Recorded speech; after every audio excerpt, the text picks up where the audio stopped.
Hi, this is Pete from the Humans Connecting team. Now, our podcast is all about serving, supporting, challenging, and inspiring you to become a connected human. But look, the content of this podcast, it's really more of a general nature. And consuming this content, it's really not the same as seeking individual advice from a connection mentor, a coach, or a registered mental health professional. We're here to have conversations about human connection which address loneliness. But look, it's much more than that. Here at Humans Connecting, we're on a mission to destigmatise loneliness, and we do this by talking about loneliness openly. The thing is though, loneliness conversations can include a range of topics which at times might be difficult for us to talk about, or to hear, or to sit with. So if throughout our conversations you find this to be true for you, we encourage you to please contact a mental health hotline. Now, don't worry, there's links in the episode description that can help you find some immediate support from many of the countries and the locations that you might be listening from. Our only advice to you is this: meet yourself where you are and how you are right now.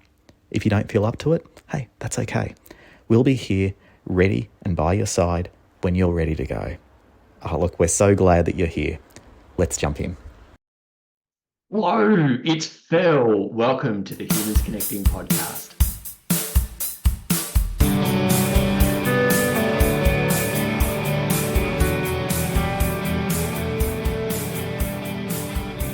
Welcome to our third episode. And the team and I are just chuffed. We're really happy that you've joined me for this one because we're going to talk in this episode about something that we feel can really change how you view loneliness when you experience it. Now, you might be experiencing loneliness now, or you might be thinking of a time when you experienced loneliness in the past. And you could even be listening to this episode for a friend. However you have experienced loneliness or whatever brought you here, one thing is for certain. You'll experience loneliness again in the future, even if you're here for, on behalf of a friend, you're asking for a friend.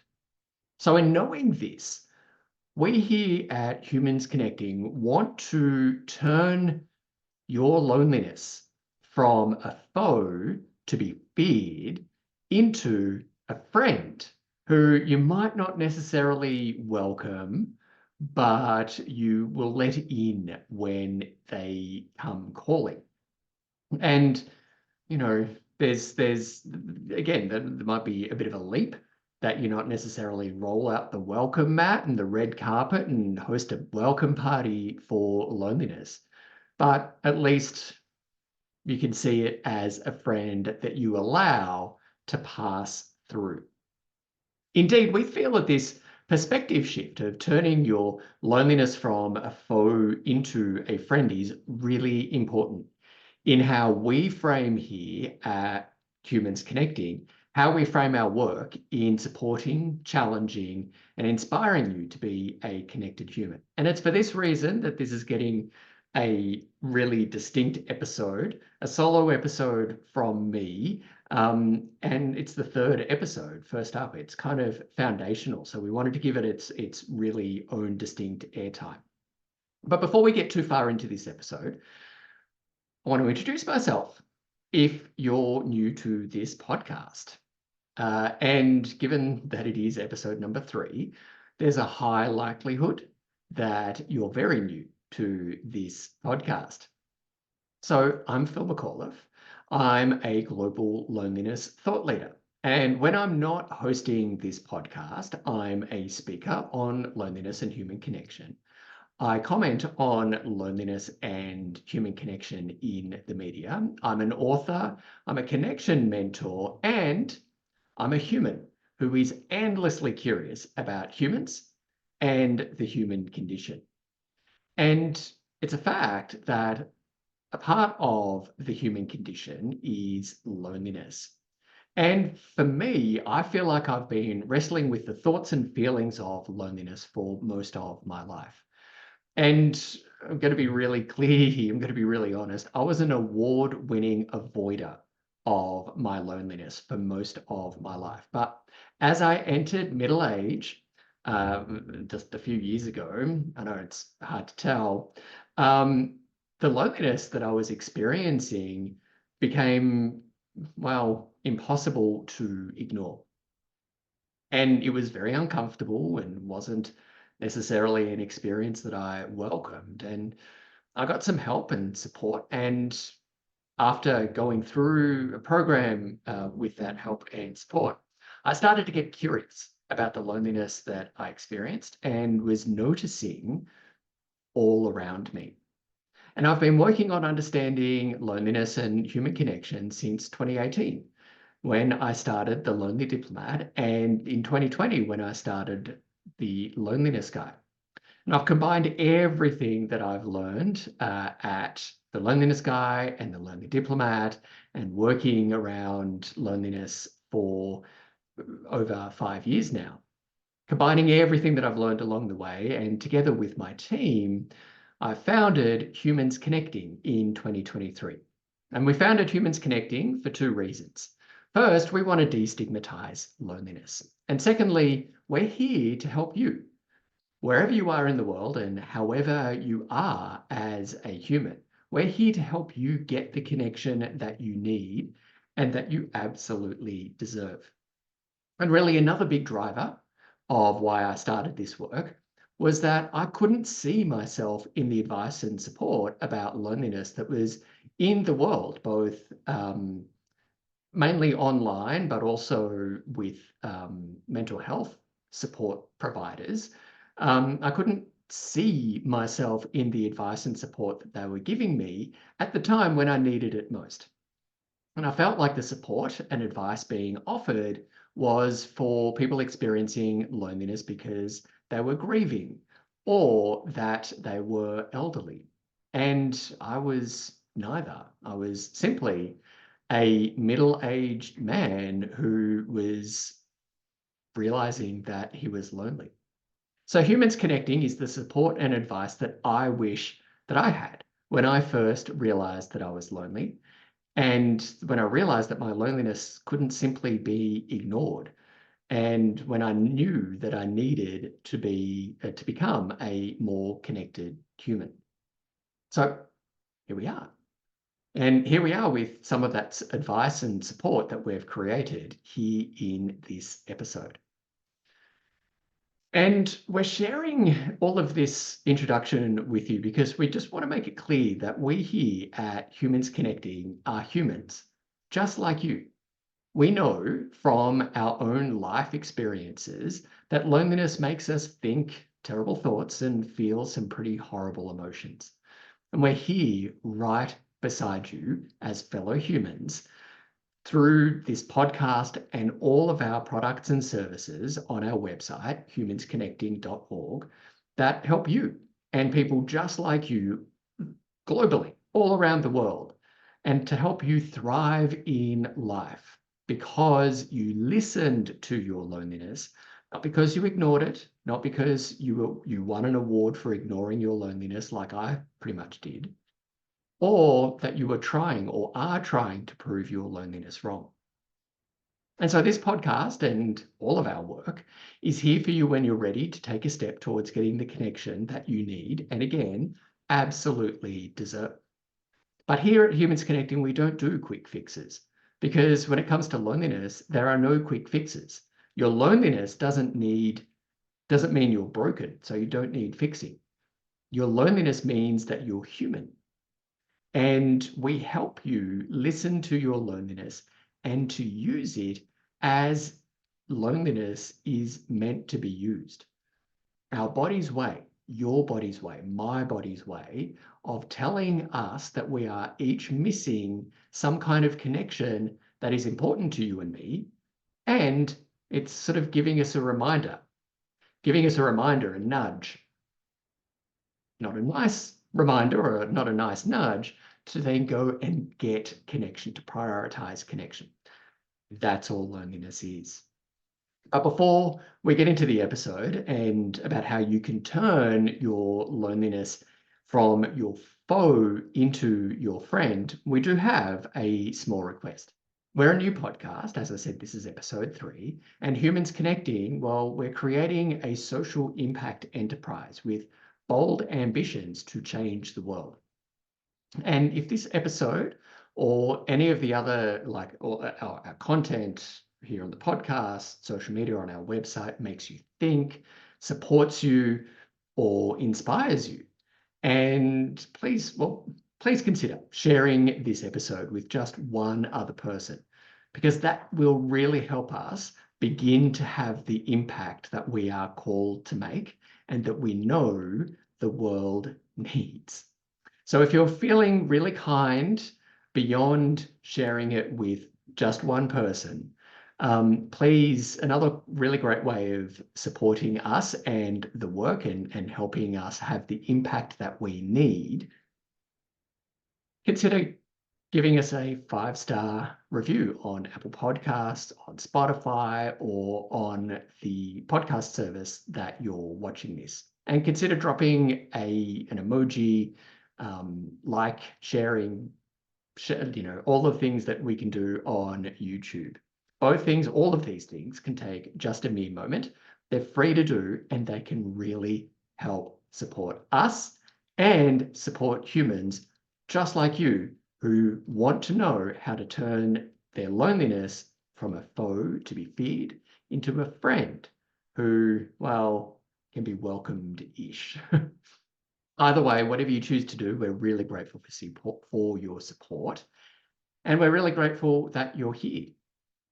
Now, how do you turn loneliness, which is very much an unwelcome visitor in your life, from that unwelcome sort of, I was going to say friend, but that entity who is really unwelcome right now, into, well, a trusted friend? Let's spend some time in this episode answering that question. First up, we want to give you a simple reframe on how you view loneliness. Always remember that it is your loneliness's job to get your attention, to let you know that you're not getting some kind of connection that you need. That is it. And it is really helpful to think of loneliness in a similar way to how you think of thirst and think of hunger. Thirst and hunger are your body's way of, and my body's way of, telling me that I'm hungry and I need to eat, that I'm thirsty and that I need to drink. And if I don't eat and if I don't drink, it's not going to turn out so well for me. And it's a similar way for loneliness. When we experience loneliness, its only job is to tell us that we're missing some kind of connection that we need. So if we are making loneliness mean any more than that, that is potentially, well, it's unhelpful judgment that can feed loneliness in not the way that it's needed to be fed. It can kind of almost be, I'm just having an image of the Gremlins here, that 1980s movie, which incidentally terrified me when I was growing up. I was so terrified of that movie. But if you feed your loneliness after midnight, then some, things will happen, and they will run amok. But if you're careful with your loneliness and you treat it well, like, your loneliness can be a trusted, maybe not as cute as a non-monster gremlin, but Mogwai. Well, wasn't it a non-monster gremlin called a Mogwai or something? Anyway, that it can be something that we don't necessarily need to fear. So why don't we, as a society, as individual humans, why don't you and I right now see loneliness in this kind of benevolent light already? So in pondering that question, let's take a step back. And I want to share with you 2 common responses to loneliness that we see here at Humans Connecting. And the first response is that loneliness is awful. Loneliness is scary.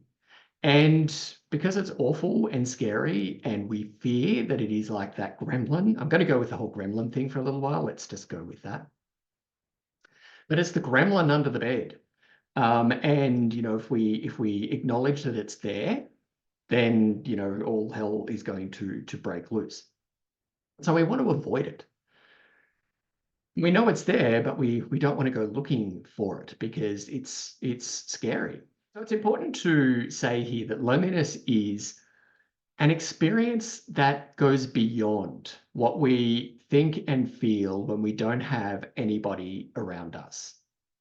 And loneliness is kind of this state of mind that can have us thinking and feeling, state of mind, state of heart, essentially a state of being that we can have when we believe that we are unworthy of love and belonging.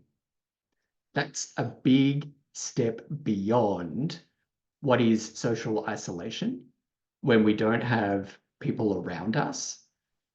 But we can feel lonely. We can experience loneliness surrounded by people. We can experience loneliness in the absence of people. But one of the things that the horrible things about loneliness that it can make us think and feel is that we are unworthy of love and belonging. And that's heavy stuff. That's a big, bloody, scary gremlin under the bed, isn't it? It's for good reason that we don't want to like lean over and peek under there. It's really heavy. And so we avoid that fear, that discomfort that comes with what we feel loneliness means, what we've interpreted loneliness to mean, what we've imagined that gremlin to be. So we try to do stuff to out something it. So what we see here frequently is we see people who have spent a lot of time in their lives trying to outrun it, like literally run, like running, training for endless marathons. We see people trying to outdrink their loneliness, out snort their loneliness, out eat their loneliness, out gamble their loneliness, out exercise their loneliness, out shop their loneliness, out travel their loneliness, in that hope of, they'll find themselves somewhere, not where they are. We see people who try to out clean their loneliness by having things absolutely pristine around them, ready for like architectural digest to come into their house. And so for me, just by an example, I tried to outwork my loneliness. I tried to out busy my loneliness. I was, again, part of the award-winning ways that I tried to avoid loneliness involved me trying to like well, always being busy. And it's a trap that I still fall in. Again, I'm going to admit that very freely. It's a trap that I fall in when I'm like, no, I'm far too busy to deal with that. That to me is a big red flag, but it's kind of me falling into previous patterns of avoiding something. And for loneliness, I there's would outwork it, try to outwork it, out busy it. Simply didn't have time to deal with that shit because I was far too busy. There were far too many people relying on me. And I would deal with it when everyone else and everything else that was on my to-do list was done. I also literally myself tried to outrun it.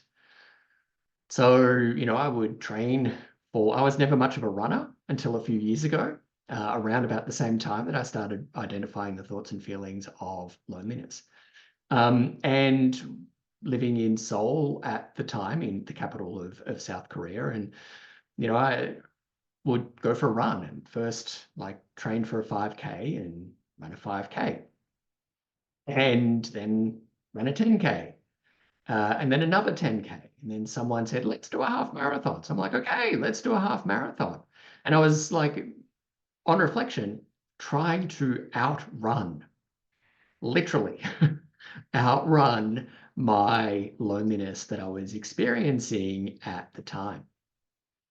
There are millions of ways, listener, there are millions of ways, viewer, that we try to outrun the discomfort and the fear that might be lurking not so far under the surface about our loneliness. One of the biggest tells for me is when I'm sort of uh, scared of something, or I'm sort of creeping into loneliness, is that I become a master storyteller. And the stories that I tell myself in my mind about why things aren't happening, or why people aren't calling, or why, I don't know, something happened, or something like whatever it is, like that, I sort of turn into this almost this like poet laureate, except without the poetry, and become this like master storyteller, unleash this master storyteller in my mind that puts me firmly in the victim seat. And everything that's happening around me, or the thing that's happening around me, is some kind of conspiracy. And that conspiracy is pretty much, it feels to me, a symptom of my belief in that moment that I'm unworthy of love and belonging. And I share that with you because I wonder if you also become this kind of master storyteller, where where things are happening around you, um, and there's some kind of conspiracy at play. And that sounds very sort of sinister. And on one hand, it is very sinister because those stories can be really wrong. They could be so wrong. But in our lonely mind and in our lonely heart, one of the ways that we can want to deal with that, rather than dealing with the thoughts and feelings of loneliness, is to construct this kind of false narrative that we can absolutely want to believe is true, rather than going, I'm experiencing loneliness right now. And that narrative from woven by the master storyteller, if we if we wrote it down, it would be this like, I don't know, it would win the Booker Prize, or it would be turned into a screenplay and would out Avatar, or people would be lined up to see it again and again and again. Because it's like this compelling story that is absolutely believable. And I know it sounds ridiculous when I say it out loud, and you're probably going, yeah, that does sound ridiculous. Or either you're saying this sounding ridiculous, or like, oh my God, you're looking in my mind. Because I know that it's really common. I know that it's really common, and it's sometimes really hard to go, aha, got you, storyteller. I know what you're doing. Sometimes the story can be believed for a good few days before I'm like, "Oh, that happened again." Right. So that's some like two ways really that we can want to avoid the fear. We can try to outdo something. So out drink it, out smoke it, out run it, out exercise it, out, all those things that I just mentioned before. We could also put ourselves very firmly in the victim seat. That all of this are like the things that are happening or aren't happening are somehow like some kind of vast conspiracy that is set to exclude us or punish us or something like that. The fact of the matter is that if this is how you're experiencing loneliness and what is keeping you in that place of having loneliness as a foe, that scary gremlin under the bed. I had to work that back in. It had been a few minutes since I'd mentioned gremlins. What happens is that loneliness simply trots along beside us. So if you're literally running like I had been, if you're trying to outbusy it, if you're trying to travel, like, clean it or whatever it is, your loneliness is just like simply right beside you. It's simply right beside you or just a little bit behind you in like your blind spot. And, it's just this kind of presence that's like there, and you might feel that you just get a little bit of ahead of it. You might be outrunning it. You might be sort of outsmarting it and foxing it and all that kind of stuff. But your loneliness, like while you're running, it's just kind of trotting along very easy right beside you. And let's be honest, the running, the doing, the cleaning, the shopping, the whatever it is that we're doing, the master story that we're sort of like the amazing story that and the narrative that we're weaving in our own head, great strategy. It's a great strategy because it works. It works. You don't have to deal with the thoughts and feelings of loneliness that you're somehow unworthy of love and belonging, which is not true, by the way. Let's just say that. You are always worthy of love and belonging right now, just as you are. But we don't have to deal with that if we're like busy, if we're doing stuff, if we've got another trip planned, if we've got, all of those things. We don't have to deal with it if we're the victim. We don't have to do anything with it. That's a great strategy. It works until it doesn't. And each of these strategies, whatever strategy you're choosing to use right now in running from your loneliness as a foe, is going to work until it doesn't. And it could work for years. And then it won't. And what happens is that loneliness, as that gremlin, well, it catches up with us. It catches up with you. And because you've just been this, like I had been potentially, and do get this like perpetual motion machine, always going, always going, always, you know what perpetual motion means. What happens is that when loneliness does catch up with us, not if it catches up with us, when it does catch up with us, it finds us exhausted. It finds us overwhelmed. It finds us with very little capacity to actually meet it. We don't meet it at our best. And we don't have the ability or the strength, really, to sit with it. We can't be good hosts. And we're just like, oh, okay, like just, oh, like, do with me what you will. I've got no energy left.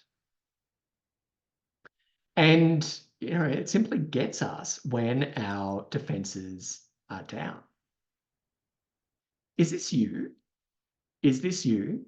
Do you get, like, are you at that point? Or do you fear that point where if you stop doing whatever you're doing, if you stop being the victim, believing the narrative, that very seductive story that you've got going in your mind, if you stop doing that, that your loneliness will overwhelm you? Has it felt like in the past, or maybe even right now, that your loneliness has overwhelmed you? Please know that that's really common. Please know that I do this. And this is a really common way of us trying to not be lonely. We'll explore the second one after we take a quick break. It doesn't matter what business you're in. At the heart of every workplace, there's a simple yet powerful need for people to feel connected, to feel seen and heard, to feel appreciated and valued. This is Pete from the Humans Connecting team, and I wanted to share with you a little bit about a program that we provide called the Creating Connected Workplaces. Now, look, there's plenty of generic one-size-fits-all courses and videos out there on the market. And perhaps you've got your work fitness program, or the Friday team lunches, or after-work drinks, and all of these things are fine for connection. But look, as a business, as a team, as a human, you deserve more than just fine.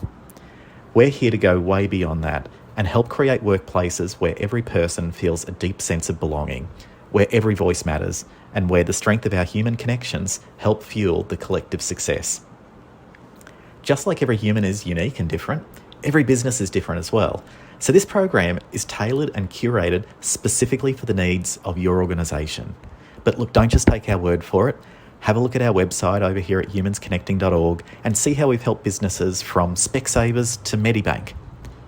Now, if this sounds like the type of workplace that you'd like to have, reach out to Phil and the team here at Humans Connecting, and let's help create a connected community where everyone can thrive in your workplace, because you're worthy of that.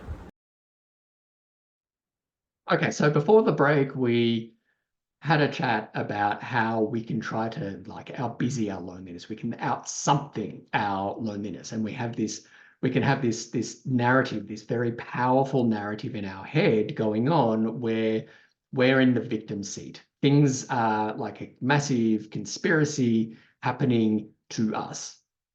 And we talked about briefly how that is a result of, it makes perfect sense when we operate from a place where we do not feel that we are worthy of love and belonging right now, just as we are, which is crap, again, because we are always worthy of love and belonging right now, just as we are. There are no conditions on that. It's simply that's how it is. So we're going to explore now the second response. And I'm going to try and avoid any more gremlins, any kind of references to gremlins or monsters under the bed in this. But the second really common response of how we treat our loneliness as some kind of foe is more sinister than the first one, where we're trying to be that perpetual motion machine, trying to outrun it. And the sinister part about this second common response is that it plays on ignorance. And I don't mean ignorance in a pejorative sense. It's like, oh, you're so ignorant. No. It's like, if you don't know what you don't know, then you don't know it. And it's seemingly more innocent. It's an innocent ignorance. And it's ignorance in the sense that we simply don't know that our loneliness is there, and that the loneliness narrative, or the narrative formed by loneliness, has become our way of being. And by that, I mean by our becoming part of our way of being, is that it is part of our internal narrative. And it feels that in many instances in our experience and in my experience, working at Humans Connecting and working with humans experiencing loneliness since 2018, that loneliness has become that part of the thoughts and feelings of loneliness have become part of that internal narrative, and comes from messages that we may have absorbed in our pasts when we felt excluded, or when we felt that we didn't belong. Now let's explore that for just a moment. You probably don't have to think too hard. And if you're like me, there's probably a ready catalogue in your mind where you've experienced in your past, growing up, early high school, or depending on where you grew up, that middle school or something like that. But those early kind of teenage years, when we're making the transition from childhood into adolescence, where we didn't feel, there were an example of something that happened where we didn't feel that we belonged. It is almost a universal experience where we didn't feel that we were included. We had to change ourselves. We had to hide parts of ourselves away. We had to dial parts of ourselves up. We had to edit things down. So we would be accepted by other people outside of the family unit in most cases, and to fit in.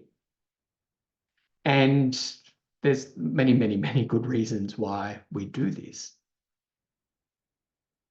But what happens is, for whatever reason that we do this, those kind of our response to those events kind of plant a seed, or they're sort of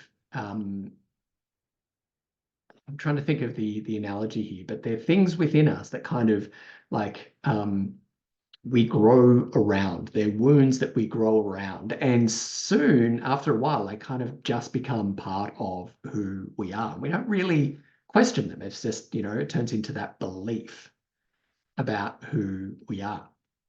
And again, in that similar way to where we're in the victim's seat with that master storyteller, this sort of this response, this kind of being completely unaware of the thoughts and feelings of loneliness, not even on our radar. But the symptom is this horrible internal dialogue where we have to continually, like it's always high school in our heads, where it's like, oh, no, I can't be me right now. I need to amp myself up, or I need to quieten down. I shouldn't be saying that because what will other people think? Trust me, there's so much more that we'll be exploring in future content about this. But no matter how old you are, no matter how distant in the past that those experiences were, the narrative of, how do I fit in to this, like the constant assessment of how do I fit into this social situation is quite possibly has just become a default state. This is something that you do and you haven't really questioned it. And, you've been fearing continually or further instances, not continually, but further instances of wanting or avoiding being excluded and judged and to be found wanting, because that's a horrible experience. It's a horrible feeling to be excluded, to be called out as not enough or too much. And so what happens with this kind of ignorant response, innocent ignorance, is that loneliness and that loneliness narrative could become kind of like general background noise within you and within me.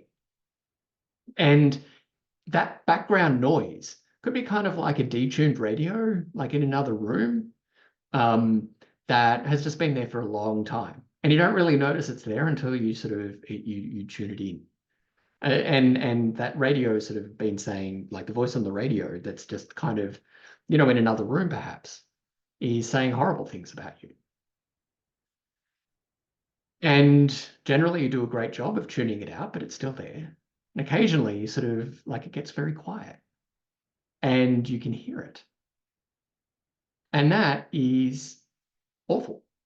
When you could spend ages not knowing it's there or barely noticing it's there. And then all of a sudden you know that it's there. I want to give an example of kind of what I mean here. A few years ago, over 10 years ago now, me and my family lived in Vietnam. I was there for work and we lived there for 3 years. And it was great. It was great. Vietnam was just this country that was at a transition point.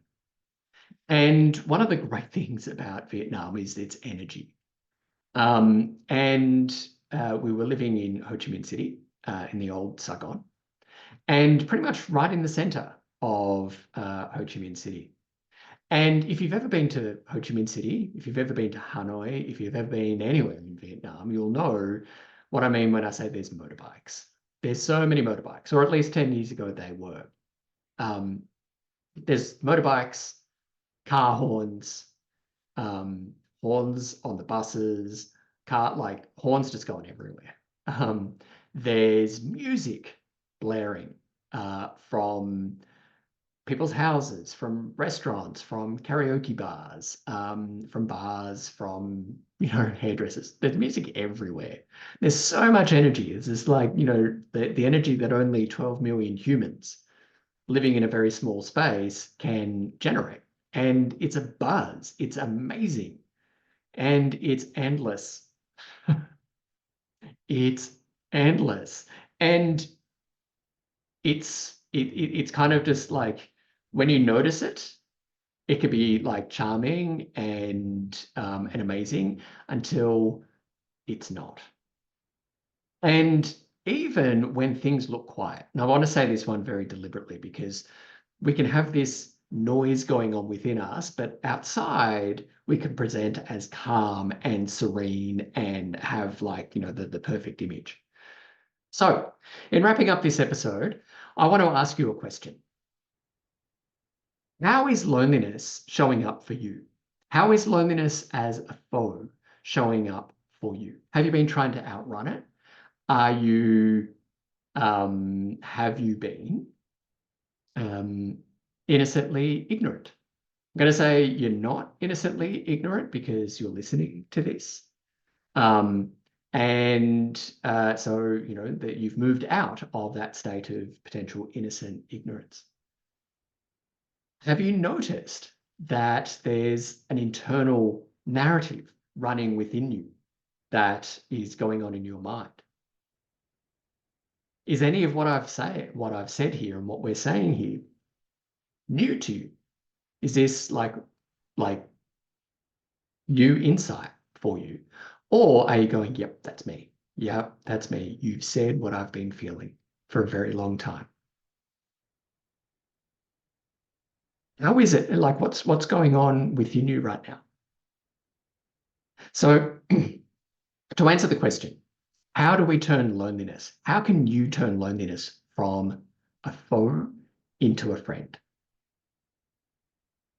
You turn loneliness from being a foe into a friend. You make loneliness your friend when you begin to sit with it, when you let it in, you bring it out from under the bed, you open the door to it rather than slamming your door on the face and moving house on its face and moving house.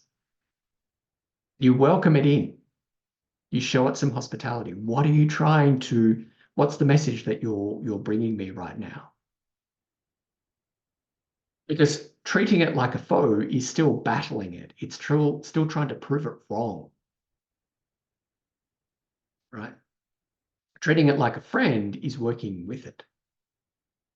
So now you've got this awareness.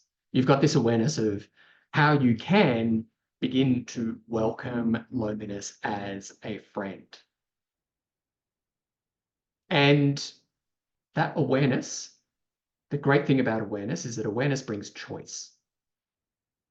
And you can choose, by all means, you can choose to treat it like a foe. You could choose to still battle it. You can still choose to work really hard to prove it wrong. But what's the end state for that? What's the conclusion to you battling it? Play that forward, play that out. What's the end state for it? And if it's helpful, what's the end state if you choose to treat your hunger or your thirst like a foe? You choose to battle it. You choose to prove it wrong. What's the end state for that? Another choice that you can use now that you've got awareness of how you can change your loneliness from a foe to a friend, you could choose to do nothing. You could choose to ignore it.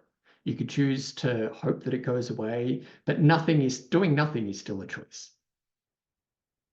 And again, how does that play out? Doing nothing, how does that play out? There's loneliness sort of go, oh, no, there's nothing for me here. I'm going to leave now. Again, does hunger leave when you ignore it? Does thirst leave when you ignore it? Hope it goes away. It generally doesn't. Loneliness is much the same way. Ignoring it is a strategy. Generally, it's not one that works. We can choose the third option, which is to choose to make loneliness a friend. and to see it for what it is. That friend who's trying to tell you that you're not getting the connection that you need and that you absolutely deserve. And taking that question that we've asked in the other two ways, what's the end state for you if you sit with your loneliness and you begin to go, what are you trying to tell me about the connection that I need and deserve? Loneliness, my friend, what do I need? What are you trying to tell me? You have my attention now. What are you trying to tell me? How does that end up for you? It certainly feels to me like more hopeful, because an end state for that is that you go and get the connection that you need and deserve. You know what connection you're missing, and then you take steps to go and get it. That is what we're here for. So when you choose to listen to your loneliness to get the connection that you need and deserve, you know who's right here for you? We are right here for you. That was a bit of a silly rhetorical question. We're absolutely right here for you at Humans Connecting. We are here for you when you go, all right, don't necessarily want you to be my friend, loneliness, but you're not going anywhere. You haven't gone anywhere for a little while yet now. Doesn't look like you're wanting to move on any other time soon. Right, here we are. Let's learn from it. We are absolutely here for you when you are ready. Even if you're not ready, you kind of sort of maybe think that you're a bit ready. You're ready as you ever been. We're right here for you because we know how it feels too. Please never forget that. All right. That's it for this episode. Thank you so much for joining us. Thank you so much for indulging me with some of my stories and anecdotes about the noise of Vietnam and the internal dialogue that puts me in the victim's chair so powerfully and as one of the signs of loneliness in me. We'd love to hear what you thought about this episode. So please leave a comment on YouTube and on our social channels if you follow us on our social channels. And be sure to check out our website, humansconnecting.org, for details of how we can support you to get the connection that you need. And again, you absolutely deserve. And there are details about how we can help you within yourself and help you create your connected workplace where the humans within your workplace can truly thrive when they feel that awesome sense of connection. And also, if you're a business or are looking at ways to support humans to feel more connected, please go and check the link in the episode description and partner with us. Partnering with us could look like advertising here on the Humans Connecting podcast in future episodes, or collaborating with us in other ways that help us all increase our impact. My friend, thank you again so much for joining us on this episode. We simply can't wait to see you again in the next episode. But until then, it's time for you to become an awesomely connected human.